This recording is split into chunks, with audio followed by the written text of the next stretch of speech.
Hey guys, Joshua Gundam here with another custom Gundam msia review, and boy, I got something interesting to show here.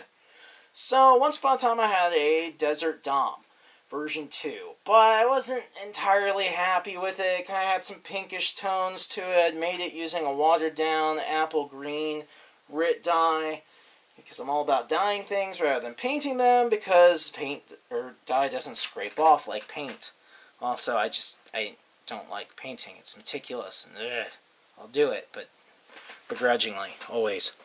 So, I decided to just try and make a green Dom, as a friend of mine had ordered a green Dom and sent me a Dom to make him that way, and so I threw mine into this green dye that I have. Well, he came out this color. It's kind of an olivey tan, if you will. Maybe still not a perfect desert type, but way better than it was, man. And still very cool. Here's the strangest part, okay? This part and the feet had been dyed. And back when they were boiled in vinegar to lighten the plastic, then they were dyed in apple green, watered down. Then they were bleached again in vinegar to lighten it, because I wasn't very happy with how dark it had become, and it got kind of interesting after that. Well, during the dye process, the black part, this black, it took the green. How is that even possible? I have yet to figure this out. I mean, if I could figure that out, that would be like the most awesome thing ever.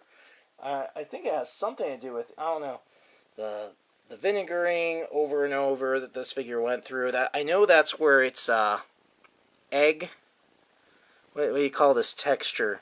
Eggshell texture came from. It's from the vinegar. There's things I still don't understand about the processes I do. I'm still learning. And probably the most advanced in the dyeing of Gundam msia figures. So, I had another figure that is upstairs still in part. I decided to dye another Dom, try and do the same thing.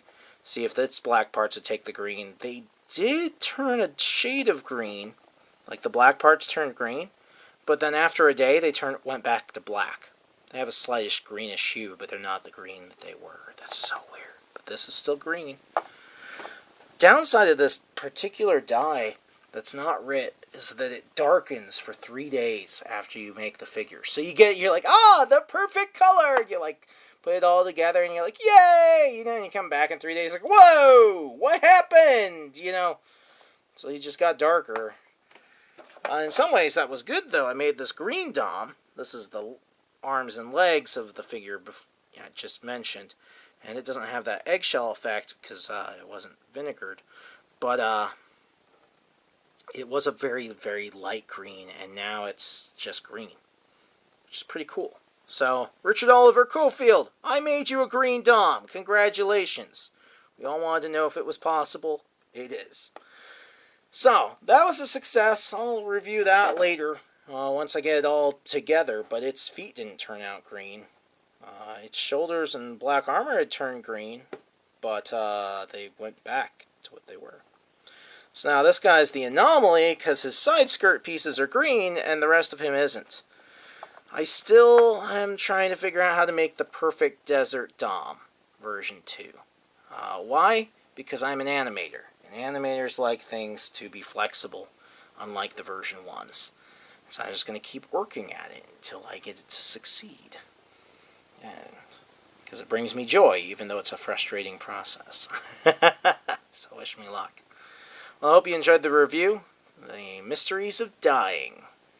See you guys next time.